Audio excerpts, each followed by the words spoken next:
Hello YouTube, this is Saint Scrub and I will be doing a monologue reading from The Woman in Black. I will be reading Kipps' line. It was 9:30 on Christmas Eve. As I opened my front door and stepped outside, I smelled at once, and with a lightning heart, that there had been a change in the weather.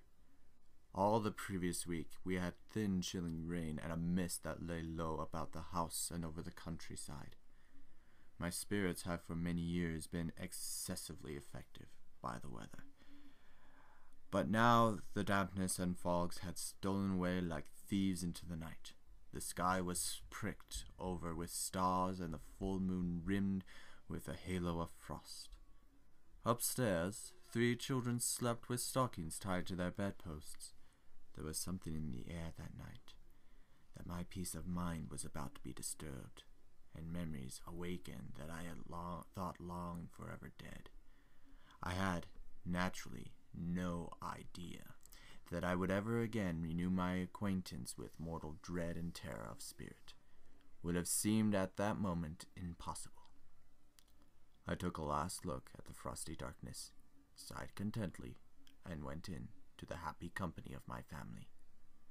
At the far end of the room stood the tree, candlelit and bedecked, and beneath it were the presents.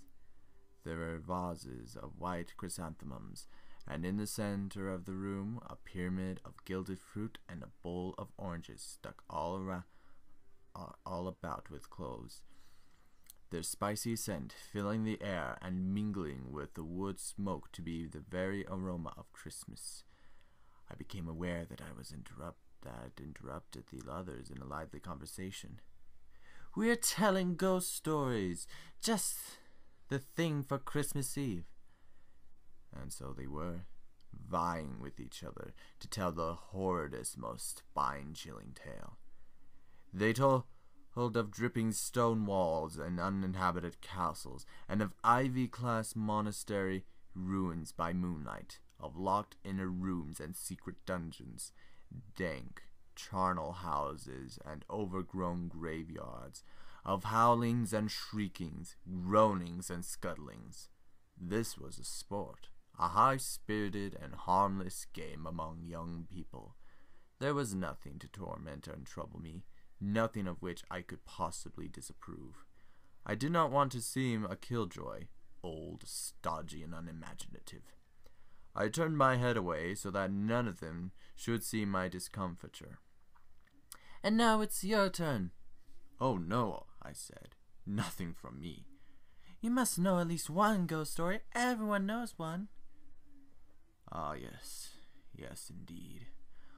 All the time I had been listening to their ghoulish and lurid inventions, the one thought that had been in my mind, and the only thing I could have said was, No, you have none of you any idea.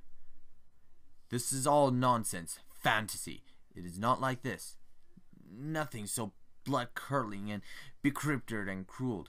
Not so laughable. The truth is quite other, and altogether more terrible." "I am sorry to disappoint you," I said, "but I have no story to tell," and went quickly from the room and from the house. I walked in a frenzy of agitation, my heart pounding, my breathing short. I had always known in my heart that the experience would never leave me. That is what was woven into my very fibers. Yes, I had a story. A true story.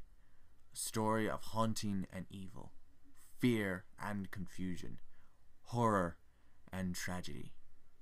But it was not a story to be told around the fireside on Christmas Eve.